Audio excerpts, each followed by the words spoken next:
Engineer, Yes. as they go inside, so now the AC they go repair direct. Because I don't like the way heat they finish my point inside. I no be ordinary mechanic.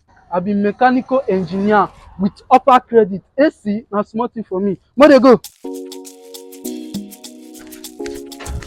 Ah, no be just be that. Where are they so?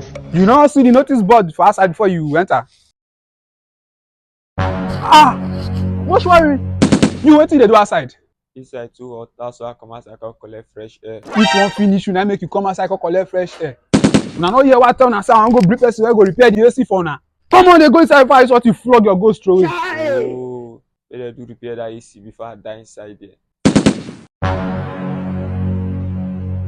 Ah, oga, I no dey repair AC na generator abeg. Ma dey go abeg.